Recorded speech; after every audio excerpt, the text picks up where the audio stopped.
Hey there folks, welcome back. David Eon here with another treat for you up from the museum. We are showcasing today the General Lee, or more specifically, the Joes of Hazzard General Lee, which was a show exclusive that just never came to pass because of the implications of the battle flag. The show promoters, they were nervous about it, and so they decided, you know what, maybe we ought not to sell this. So only 20 of these were produced. If you saw our most recent video, our most recent tour video of the Augusta Toy Show and JoeFest, you saw this because you saw us talking to the artist of the card art there, Jason Mark Sobel. Jason Mark Sobel is the one who painted these. And unfortunately the box never got produced. As I said, they only made 20 of these. And he had an extra one at the show. And he was showing it to us, and LPH was asking him if he was going to sell it. And he was like, you know, if you saw the video, you see a point where I put up the moniker "I can't?" ? Because he wasn't sure. And she came back around. She had just picked up this General Lee, which is the American Muscle Ertl General Lee back there, and he saw her with it again when she came back around by his table, and he was like, "You really are into that?" And she's like, "Yeah, I love the old show." That's her lunchbox. I just brought that out so that you could see it.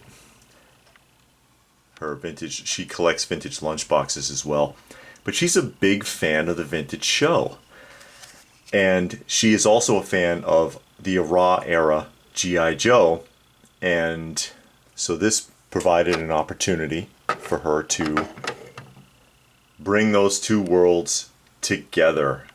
And he was like, you know what, sure, yeah, sure, I'll sell it to you, why not? Now here you have Bo and Luke Duke, and I'm going to take them out of the bags here, and their bodies look like repaints of Flash, if I'm not mistaken. Isn't that a repaint of Flash's body on these two figures? I think it is. So they repainted two O-ring style. These are proper O-ring style vintage body types as Bo and Luke Duke, and they both have a crossbow, and the crossbows look like they came from accessory pack 1. The Jeep obviously is a repaint of the original Vamp, produced in 1982, and here is the original Vamp with Clutch and Grunt, and you can see some of the changes that were made between the two vehicles aside from the repaint. They removed the gun from the top and put a backpack there, and the backpack looks like it might be from one of the accessory packs too. So they stuck a backpack there, and they removed the gas cans. And I think it would have been nice if they had kept the gas cans, quite frankly. I think that would have worked if they had left the gas can rack and the cans on there. That's just my opinion. Totally repainted. Done on the classic General Lee orange. General Lee in 01, and then of course the battle flag on the hood. And naturally, they don't just have box art. You notice there's two cards here because there are file cards attached. Can't have G.I. Joe without file cards. Codename The Driver, Bow Hunter and Shine Runner. File name Beauregard Bo Duke. Primary military specialty General Lee operator, birthplace Hazzard County, Georgia. Bo was the blonde, slightly younger of the two Duke boys and the more impulsive one of the pair. He often reacted to situations on impulse without thinking, sometimes with an act, speak now, think later attitude. Luke and Bo evade the corrupt politicians of Hazzard County, such as Boss Hogg and Sheriff Roscoe P. Coltrane, along with his deputies. When they learn old Boss Hogg has struck a deal with Cobra Commander to turn Hazzard into another Springfield, they gave their cousin Cross Country a call and enlisted in the Joes to fight Cobra on the home front, becoming real hometown heroes. I see, so they're trying to tie them in with Cross Country. That's interesting. And of course this one, codename Rebel 1, Bowhunter Shine Runner, file name Lucas K. Luke Duke, primary military specialty Marine Corps drill sergeant, birthplace Hazzard County, Georgia. Luke and his younger cousin Bo live in an unincorporated area of Hazzard County in Georgia. Luke and Bo evade the corrupt politicians of Hazzard County such as Boss Hogg and Sheriff Roscoe P. Coltrane, along with his deputies. When they learnt old Boss Hogg had struck a deal with Cobra Commander to turn Hazzard into another Springfield, they gave their cousin Cross Country a call and enlisted in the Joes to fight Cobra on the home front, becoming real hometown heroes.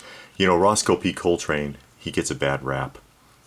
If you know the story, oh, and by the way, Jason Sobel, that is his signature.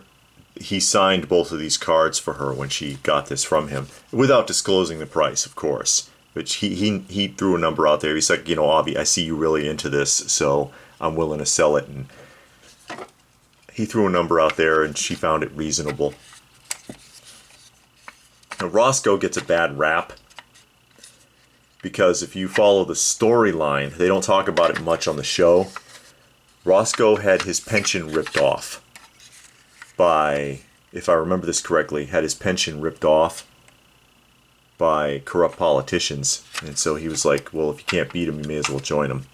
So I kind of get where he's coming from. I'll give you another look at these figures. Because when we did our video on the Augusta Toy Show in JoeFest, and we showed this as part of our haul, a lot of people were inquiring about it. Wow, that was a great find, LPH. And I think so too. That's really cool. She loves this, and she's a big Dukes of Hazzard fan. And I know there's a couple of people that don't quite get it.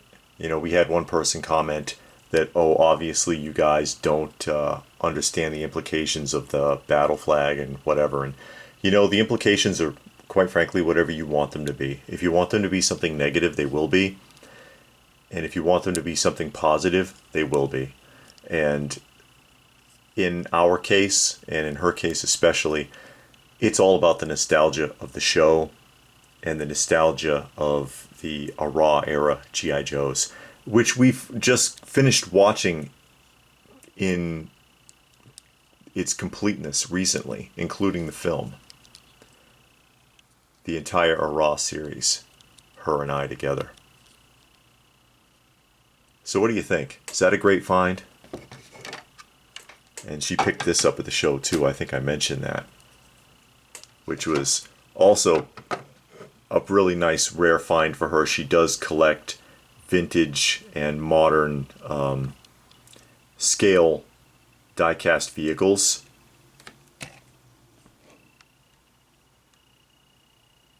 And so it was nice for her to be able to add that to the collection. Character related, of course, you know, Batman and Christine, and you've probably seen some of them in the unboxing videos. And of course, lunchboxes are a big thing with her as well. Give you one more shot of that artwork. Because Mr. Sobel did a great job on this. And it's too bad the box wasn't produced. That's really nice. So what do you think, folks? If you had the chance, would you have picked up something like this? Do you get it? I mean, do you think that's cool? The classic Dukes of Hazzard and the G.I. Joe, and crossing them, making them related to Cross Country. Let me know what your thoughts are in the comment section down below. Please do give the video a thumbs up if you got something out of this. Share it if you can. Subscribe if you're new. Check out some of the other videos. We do a lot of showcases of vintage items and unboxing of modern items and toy discussions. various things like that. And these are straight arm bodies, by the way. They do not have the swivel arm.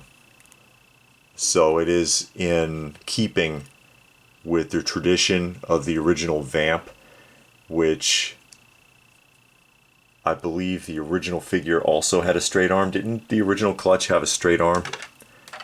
My clutch has swivel arm. I could be wrong about that. It's hard to remember sometimes. These two are swivel arm battle grip. I think the original one was straight armed. But let me know what your thoughts are in the comment section down below. Do you think this is cool, or, you know, whatever? Please do like, share, subscribe, all that good stuff. Check out some of our other videos again. And hey, what more can I say? But thanks for watching. And we will see you again soon.